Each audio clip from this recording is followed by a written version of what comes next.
You know how sometimes you think that you've made a video about a certain artist. In fact, you convince yourself that you have made a video about a certain artist, and then you go to make another one about that same artist, but you look back for the original that you made and you can't find it. So did I never make that video? Did I delete it?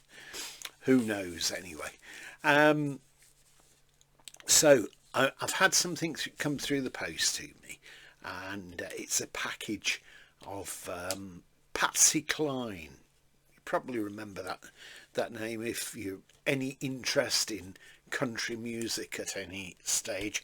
Anyway, I thought I'd covered this box set that I had of Patsy Cline, or still have a Patsy Cline, but evidently I've not anyway. So there we go. This has come through the post the other day, and I can't resist it. It's in compact form, the complete studio recordings of the late Patsy Cline. Right, let's just get the wrapping off. Some of these are that closely packaged that you'd wonder if they just don't want you to open them.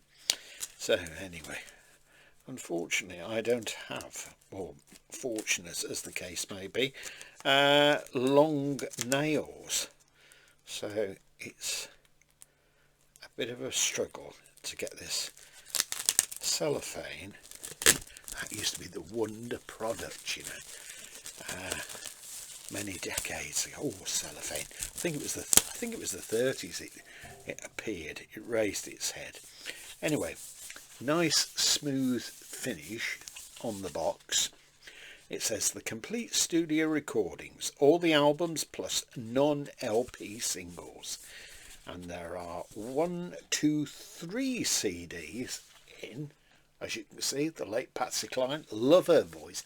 I'd never heard of her up until it would probably be about 1991, and a friend lent me some tapes, and I thought this woman's voice is absolutely amazing.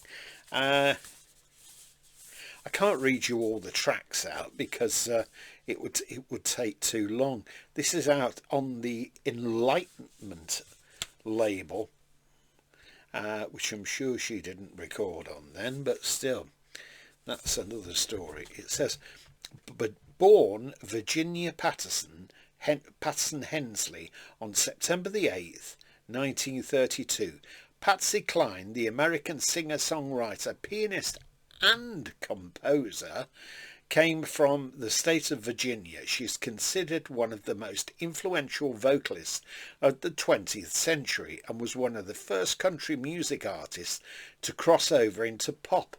Cline had several major hits during her 8-year recording career, including 2 number ones on the Billboard Hot Country and Western Sides chart. Cline's first professional performance began at a local radio station, WINC, when she was just 15 in the early 1950s. She began appearing in a local band led by performer Bill Peer. Various local appearances led to featured performances on Connie B. Gray's Town and Country television broadcasts. And she'd appeared at the Grand Ole Opry, etc., etc., etc. So I've no reason to believe otherwise that this will be good. In the 1980s, Cline's posthumous success continued in the mass media. She was portrayed twice in major motion pictures, including the 1985 biopic Sweet Dreams, starring Jessica Lange. Several documentaries and stage shows about her have been made, including the 1988 musical Always, Patsy Cline. Her greatest hits album sold over 10 million copies in 2005. In 2011, Cline's childhood home in Winchester was restored as a museum for visitors and fans to tour. She died in a plane crash. She'd had earlier in her career very nasty car crash, which left a nasty scar on her forehead, and as a result, I think she wore a band around her forehead to cover that scar up. Anyway, good value. This I picked it up on Amazon for see Ruby Tuesday's Tale just going through there. I picked it up for about £8.99, and because I had Prime, I didn't have to pay any postage. 3 CDs. Let's see. The first one, the running time is 80 minutes, disc 1. Disc 2 is 82 minutes, and disc 3 is 77 minutes. So total running time, 239 minutes. So I think that's pretty good value.